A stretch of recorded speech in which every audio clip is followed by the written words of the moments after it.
우리가 너무도 잘 알고 있는 인생의 진리의 성구가 있습니다. 한 번 죽는 것은 사람에게 정해진 것이요. 이게 성경의 말씀이기도 하고 또 일반 인생의 원리이기도 하는데, 근데 이 원리를 벗어난 삶을 살아간 그런 사람이 성경에 나옵니다.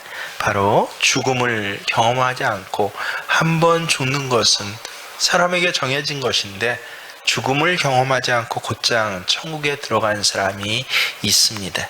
창세기에 나오는 에녹과 선지자 엘리야와 같은 사람입니다.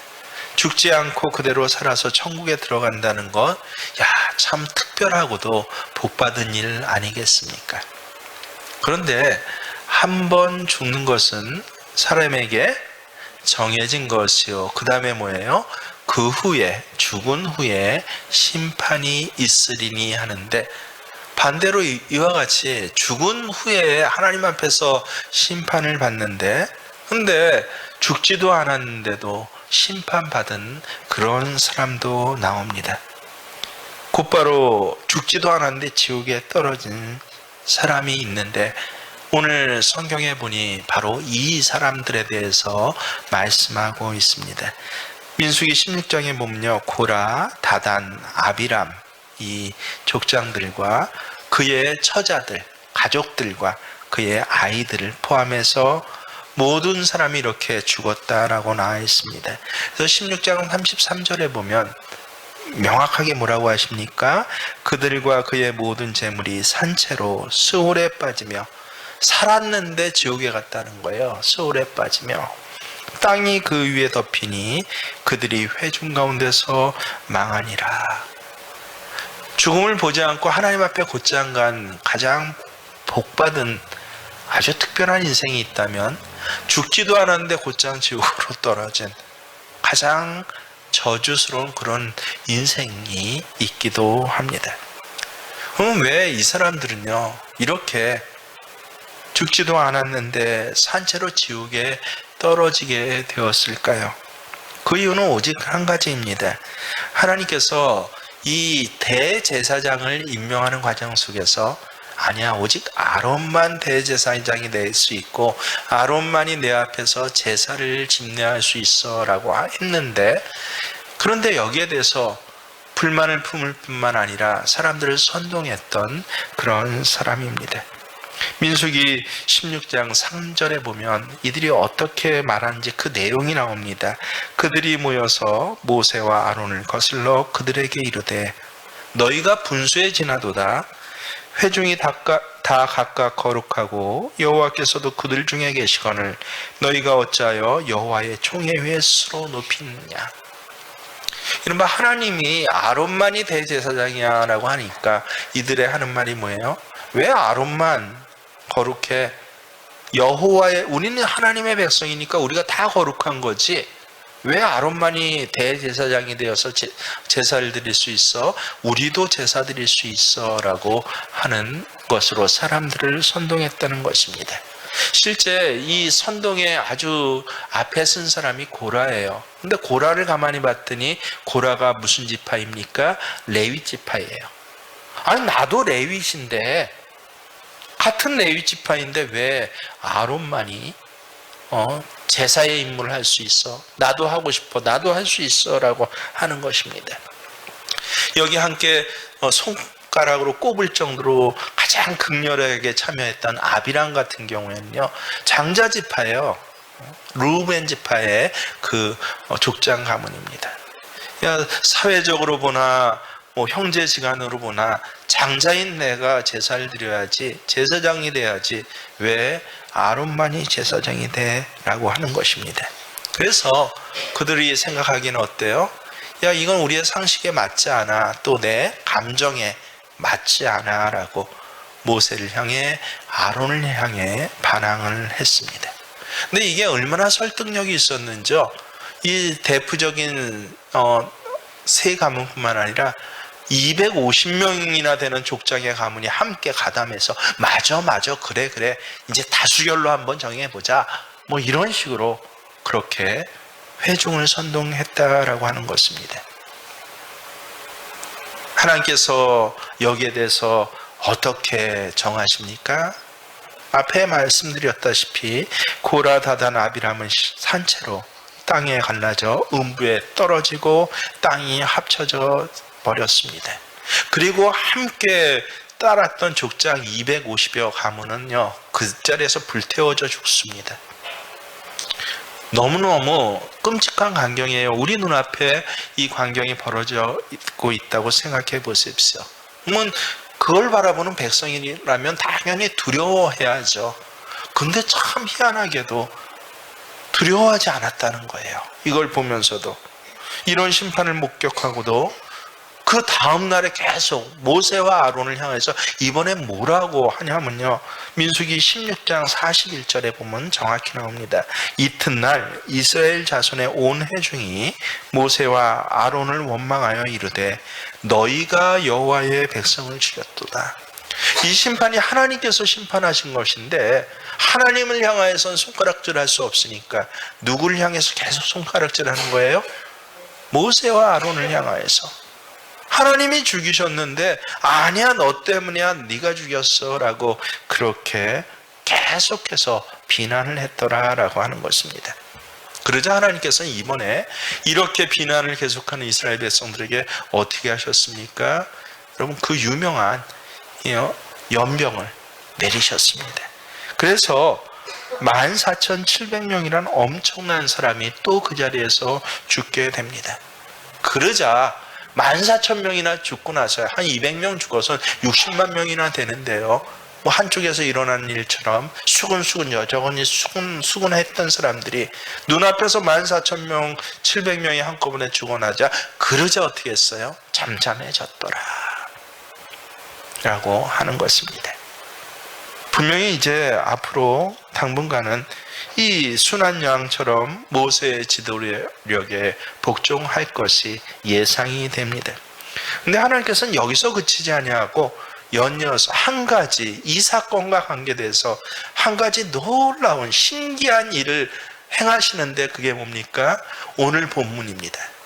아론의 지팡이에서 싹이 나고 순이 돋고 그리고 꽃이 피고 열매가 맺히는 사건을 온 이스라엘 앞에서 보이시더라라고 하는 것입니다. 오늘 본문의 줄거리를 좀 더 자세히 살펴보면요, 이 이스라엘을 대표하는 12지파의 대표자들을 부르시고 그들이 갖고 있는 지팡이를 다 하나씩 가져오라라고 했습니다. 2절입니다.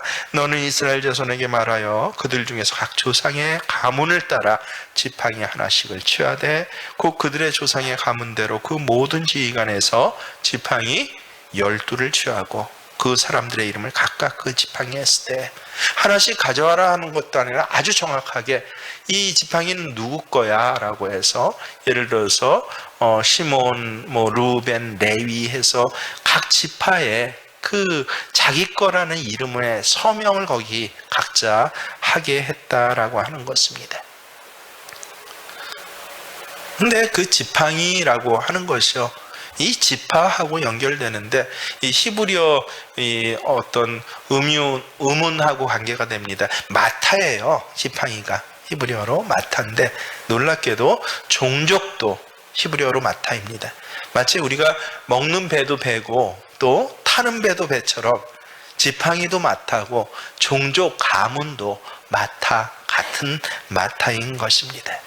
그래서 마타 하나를 취하다가 지팡이를 취하라라고 하는데 실제 내용으로는 뭐예요? 그 암시되는 뜻은 각 종족을 취한 12지파를 취하신 것이에요. 그리고 그 12개의 종족의 지팡이를 어디다 둬라? 하나님의 증거궤 앞에 둬라. 가장 어미하고 거룩한 곳에 둬라라고 합니다. 그리고 하루가 지나고 이튿날 장막에 들어가 보니 12개의 지팡이 중에서 오직 아론의 지팡이에서만 우미 돋고 순이 나고 꽃이 피고 거기 살구 열매가 열렸다라고 합니다. 아니 도대체 이게 무슨 뜻입니까? 신기하네. 어떻게 지팡이에서 꽃이 피고 열매가 납니까? 라고. 근데 이게 신기한 것이 아니라 여기엔 뜻이 있다. 또 참 어리석은 사람이 세상엔 재빠르는데 하나님의 영적 의미는 너무도 못 알아듣는 사람 많거든요. 그래서 이게 도대체 그냥 신기한 일이 아니라 무슨 의미입니까? 라고 하는 걸 성경에 직접 알려주세요. 놀랍게도 무엇입니까? 오늘 10절 말씀에 나옵니다. 시작. 함께 있습니다. 여호와께서 또 모세에게 이르시되 아론의 지팡이는 증거궤 앞으로 도로 가져다가 거기 간직하여 반역한 자에 대한 표징이 되게 하여 그들로 내게 대한 원망을 그치고 죽지 않게 하니라. 아론의 쌍난 지팡이 뭐예요? 반역한 자의 표징이 되어서, 표적이 되어서 다시는 하나님 앞에 이 일로 반역함으로 인해서 이렇게 땅이 갈라져 죽고 불태워져서 죽고 연병이 돌아서 죽는 일이 일어나지 않도록 하라라고 하는 뜻이 바로 아론의 쌍난 지팡이의 의미인 것입니다. 그래서 그냥 신기한 일이 아니에요. 왜 아론의 지팡이를 나중에 출애굽할 때 증거궤 안에까지, 법궤 안에까지 그것을 도라 했는지 이유가 여기 나옵니다. 구원의 뭡니까? 구원의 표적이다라고 하는 것입니다. 실제로 우리는 압니다. 이렇게 연병까지 돌아갔고 14,700명이나 되는 어마어마한 사람이 한 순식간에 나가 동그라지게 되면요, 분명히 그 수근수근한 이스라엘 백성들도, 그 교만하고 죄성이 많은 이스라엘 백성들도 어떻게 해요? 당분간은 두려워서 입을 꼭 다물 것이에요. 무섭고 두려워서 잠시 동안은 원망하지 않을 것입니다. 근데 우린 알아요. 조금 지나면요, 어떻습니까? 또 슬금슬금 원망이 찾아오고 또 불평이 찾아와요. 그럴 것을 아시고 하나님께서는 이스라엘 백성들이 두려워서 입을 잠잠한 것이 아니라, 두려워서 침묵하는 것이 아니라 그 속에서 이게 하나님의 뜻이구나라고 온전하게 그 내면으로부터 받아들이기를 원하셔서, 그래서 심판은 뭘로 하셨어요? 심판은 산채로 지옥에 떨어지게 하고 불타 죽게 하고 연병에 돌아 죽게 하는 걸로 심판하셨지만, 아니야, 이스라엘 백성들의 심판은 이 두려움으로는 안 돼서 한편으로 주신 것이 아론의 지팡이라는 뜻이에요. 그걸 보고 정말 하나님께서 이런 걸 원하시는구나 라고 하는 걸 이스라엘 백성들이 다 어때요?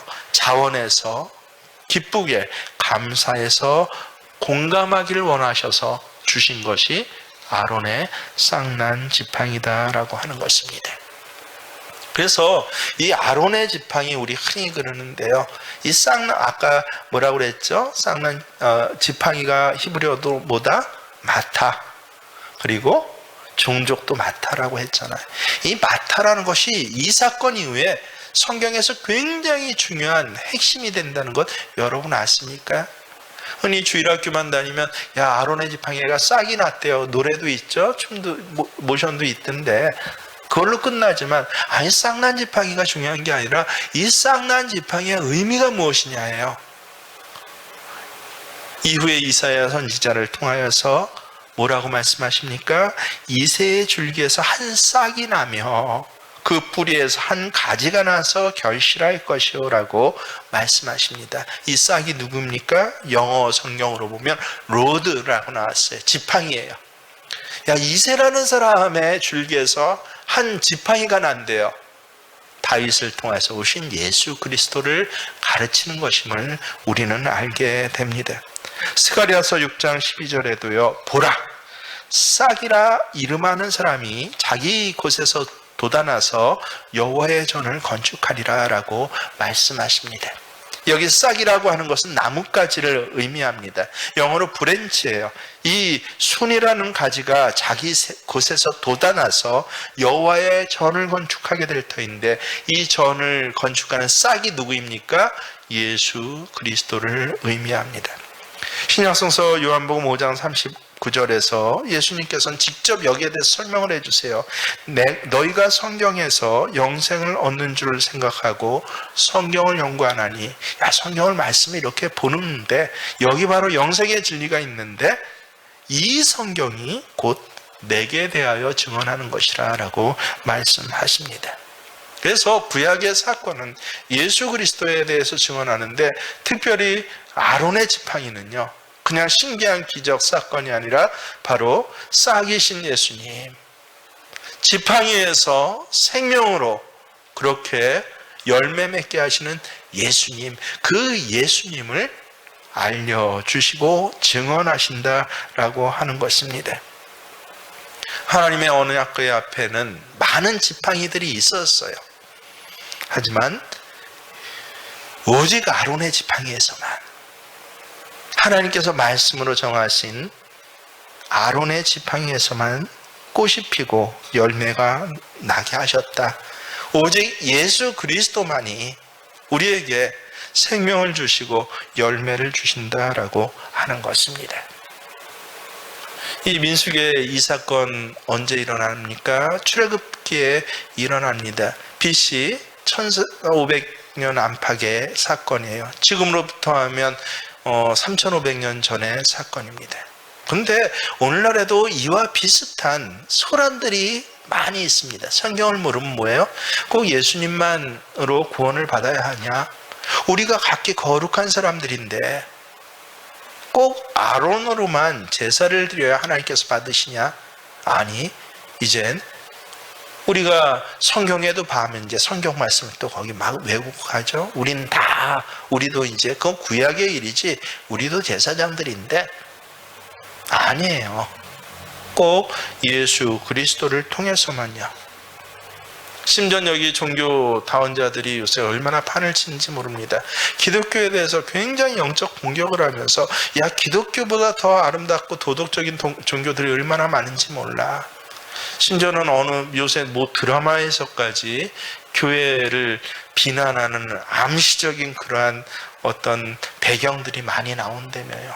거기 굉장히 사람들은 흥미 있어하고, 그래서 마치 기독교에 진리가 없느냐. 더 안타까운 건 뭐예요? 바로 하나님 믿는다는 사람들이 거기에 대해서 더 흥미를 갖고 공감을 한다는 것이에요. 어디에 있습니까? 본인들 교회에 있어서, 신앙생활에 있어서 서운했던 부분, 또 여러 가지 마음에 걸렸던 부분들을 그렇게 오히려 세상 사람들과 함께 동조되어서 250명의 족장과 같이 그렇게 하나님의 진리의 말씀 자체를 갖다가 비난하는 이 시대에, 똑같은 시대 아닙니까? 기간으로는 3500년이라는 어마어마한 시간이 흘렀지만 사실은 오늘날도 똑같이 이런 일들은 자행되고 있습니다. 하지만 분명히 성경이 말씀하시는 것은 무엇입니까?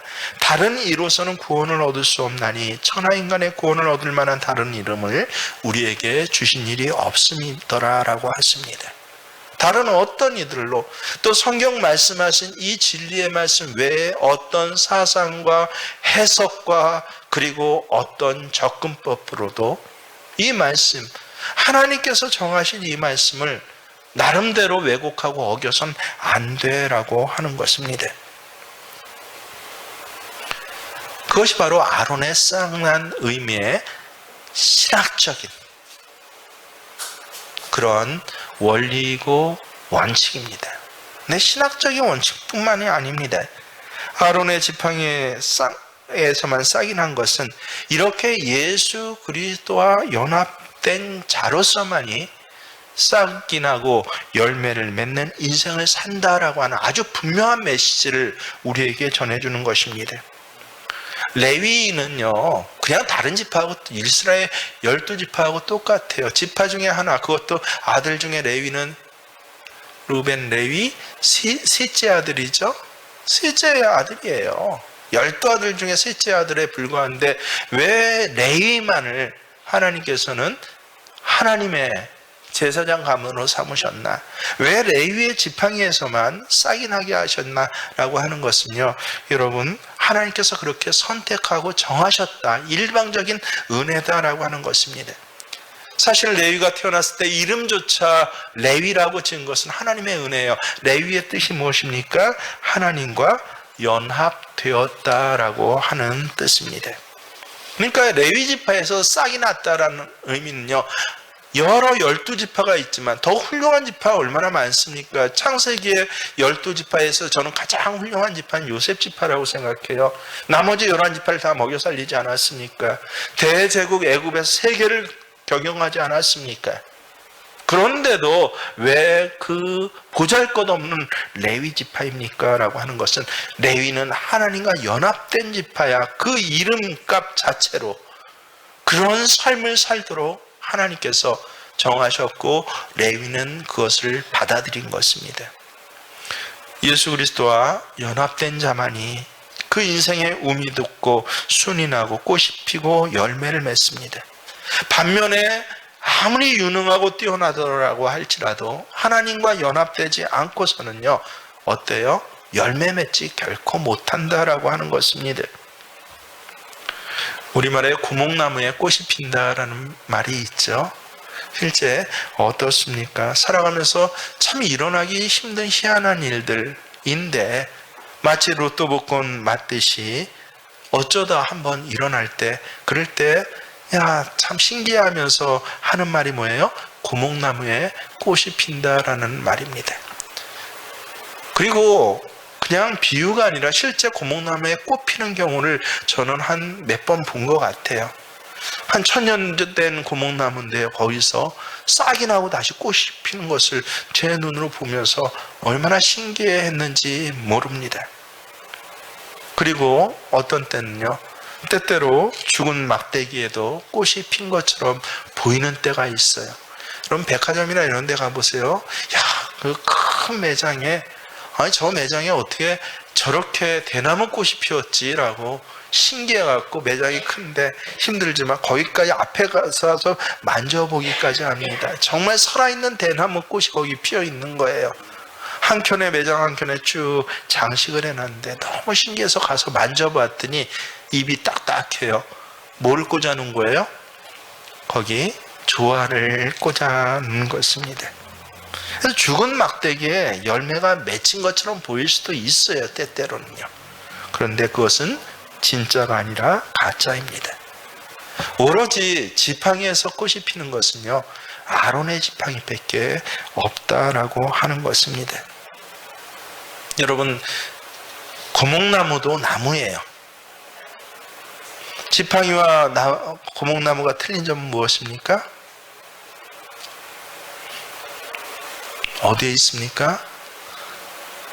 겉으로 보면요, 오래된 고목나무 푸석푸석한 거나 완전히 딱딱하게 굳어진 거나 지팡이나 비슷하게 보이지만 차이가 하나 있는데 바로 뿌리입니다.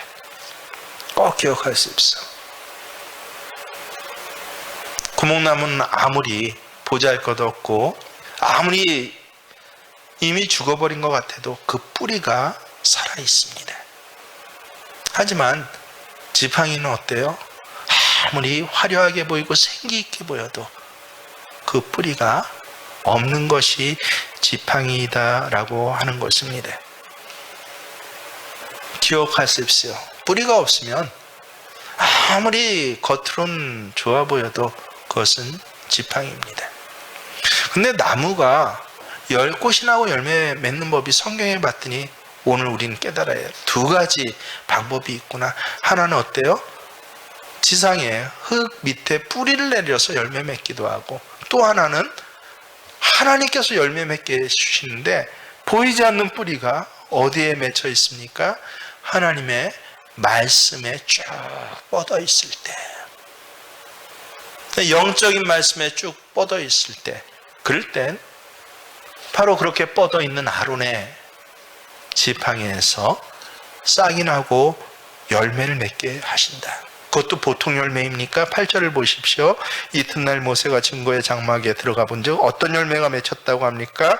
레위집을 위하여 낸 아론의 지팡이에 움이 돋고 순이 나고 꽃이 피어서 살구 열매가 열렸더라.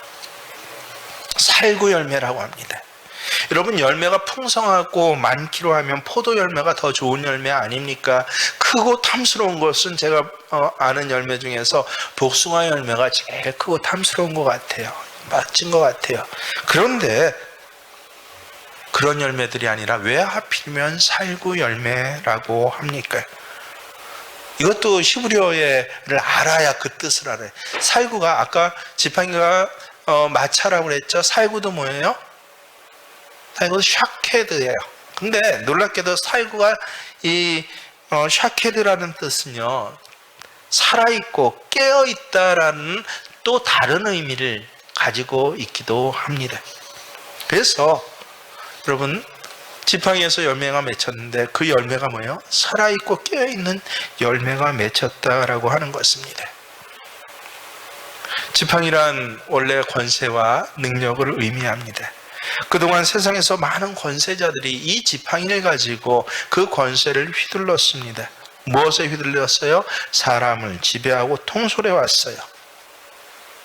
아무리 다이아몬드가 꽂힌 지팡이라고 할지라도 이런 세상의 지팡이로 쓸 때는 그것은 죽은 지팡이입니다.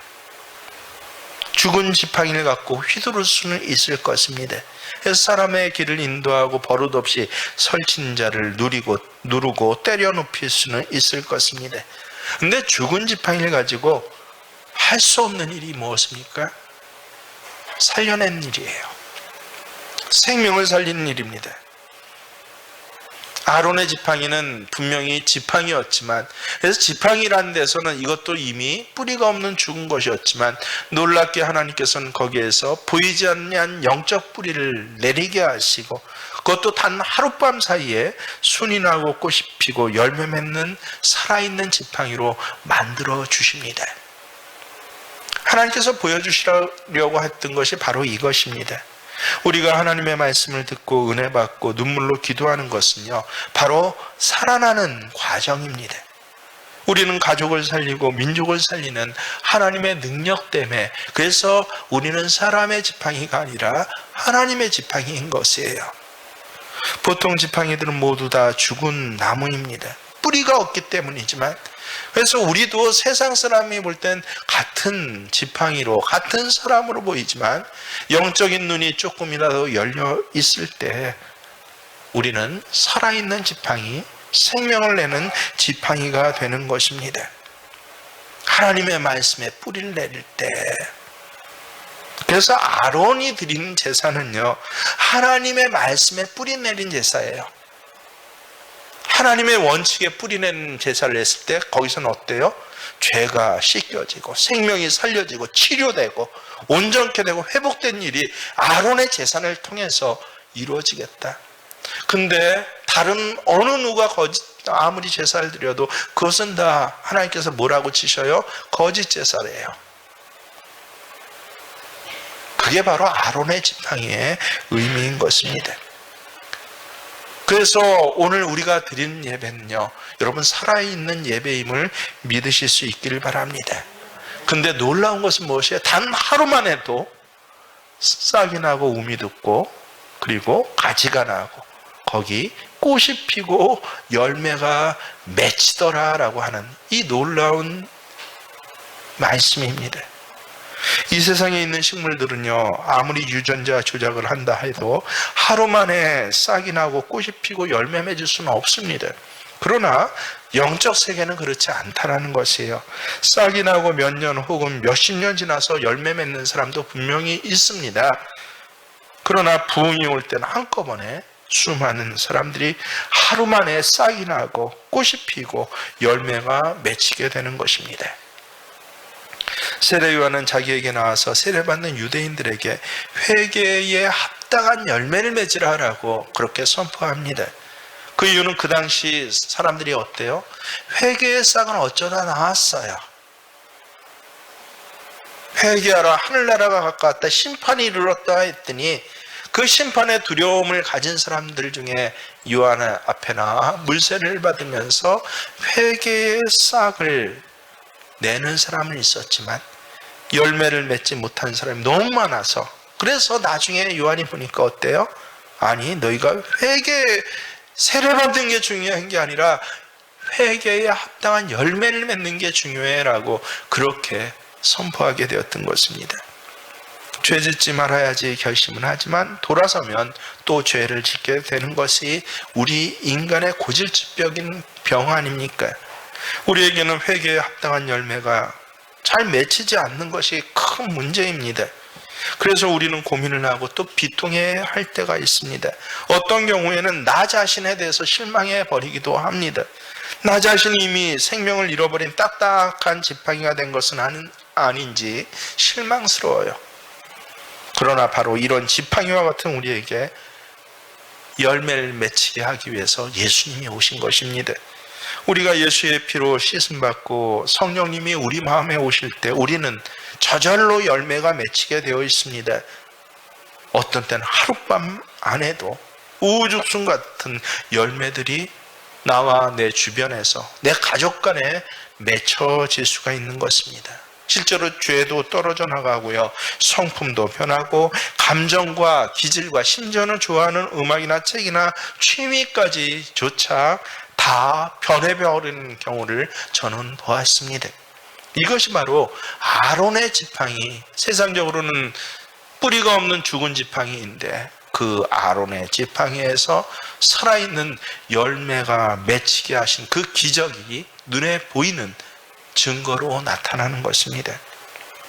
우리가 하나님 앞에서 눈물로 기도하고 말씀으로 은혜 받는 것은 무엇입니까? 이 하늘의 열매를 맺기 위해서예요. 나 자신을 보면 지팡이와 같아요. 여러분 그렇지 않습니까? 신앙생활을 오래 한 사람들은 이미 딱딱한 지팡이가 되었습니다. 휘두를 수는 있고 교회에 대해서는 잘 알고 생리는 잘 알고 해서 마치 세상 폭군에 또 세상 권력자에 짚혀진 지팡이와 같이 그걸로 소라는 떨 수 있는데 할 수 없는 게 무엇입니까? 생명의 열매는 내질 못하는 거예요. 그렇게 시끄럽게 우당탕탕 휘둘러 대는데, 그래서 여기서 저기서 비명소리는 들리게 할 수 있어도 내 가족 안에서조차 한 명의 생명조차 내지 못하는 것이 그토록 오래 신앙생활을 한 내 모습 아닙니까? 그러면서 겉으로는 굉장히 힘이 센 척서 딱딱한 모습을 갖고 있는 우리인데, 근데 영의 눈을 떠보십시오. 뭐가 없는 것이에요? 뿌리가 내리지 않았어요. 근데 놀랍게도 이러한 지팡이와 같은 똑같은 지팡이인데 하나님의 말씀에 뿌리를 내리게 되면 놀랍게 거기서 싹이 나요. 움이 나요. 그리고 열매를 맺게 되는 것입니다. 여러분, 우리에게 이러한 고목나무보다 못한 지팡이의 영역들이 있지 않았습니까? 가장 큰 영역은 무엇이었습니까? 바로 한 영혼에 대한 탄식 아니었어요. 지팡이는 탄식하지 않아요. 때려 부술 수는 있지만 아파하진 않습니다. 남을 아프게 하고 남의 것들을 잘라낼 수 있지만 자신은 거기에 대해서 냉랭한 게 지팡이의 특징입니다. 근데 놀랍게도요, 이러한 마른 막대기 지팡이와 같을지라도 하나님의 말씀에 뿌리를 내리게 되면 하룻밤 사이에 거기서 열매가 맺혀진더라라고 하는 것입니다. 예수님의 제자들이 예수님 명령대로 나가서 병자도 고치고 귀신들도 쫓아내고 여러 이적적인 사건들이 일어나니까, 야, 내가 선포하니까 병이 나으니까 너무 신나서, 그래서 예수님 앞에 뛰어오듯이 돌아왔을 때 예수님께서는 뭐라고 말씀하십니까? 너희들이 사람들의 병을 고치고 귀신 쫓아낸 것으로 기뻐하지 말고 뭐를 기뻐하라고 합니까? 너희 이름이 하나님의 생명책에 기록된 것으로 기뻐하라라고 예수님께서 친히 말씀하셨습니다. 우리에게 가장 중요한 일들은요, 병 고치는 일, 귀신이 도망하는 일, 어떤 사업체가 부유해지고 돈을 많이 벌고 좋은 대학 높은 자리에 올라가는 일이 아니라, 그래서 사람들이 깜짝 놀라서 우리를 신기하게조차 바라보는 그 일이 아니라 우리 이름이 하나님의 생명책에 기록되고 나를 통해서 생명이 살려지는 일인 것입니다. 결국 내가 하나님의 말씀에 뿌리를 내려야 돼요. 하나님의 뜻에 뿌리를 내려야 합니다. 하나님께서 나를 연단하셔서 광야에 돌게 하시고 때로는 열등감과 우울증과 때로는 세상의 맨 밑바닥에 패대기 치셔요. 내가 안 되니까 내 주변 사람을 통해서라도 깜짝 놀라게 하시고 펑펑 울게 하시고 눈물 흘리게 하신 이유가 어디에 있습니까? 바로 그 과정에서 하나님의 말씀이 깨달아지고 알아지고 뿌리 내려질 때 바로 그 과정이 나는 울은 것이요 고통스러운 것이었지만 사실은 내가 생명의 움이 트는 것이에요. 야, 사업장 다 망했다, 집안 먹고 살기 힘들다라고 하는데 바로 그때가 기경되는 것입니다. 내 삶의 터전이 옥토로 변하는 것입니다. 세상 지팡이에서 아론의 지팡이로 변하는 과정이 바로 오늘 하나님 앞에 내 모습이 아닙니까?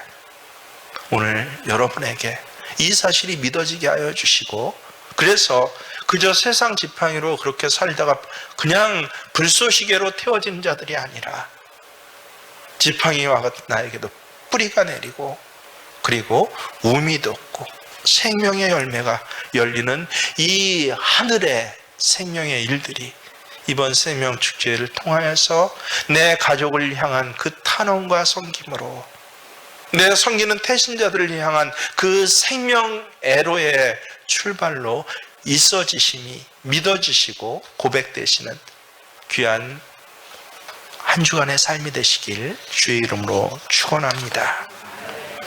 그렇습니다. 만족함이 없었습니다. 찬송가의 가사로 우리의 신앙을 고백합니다.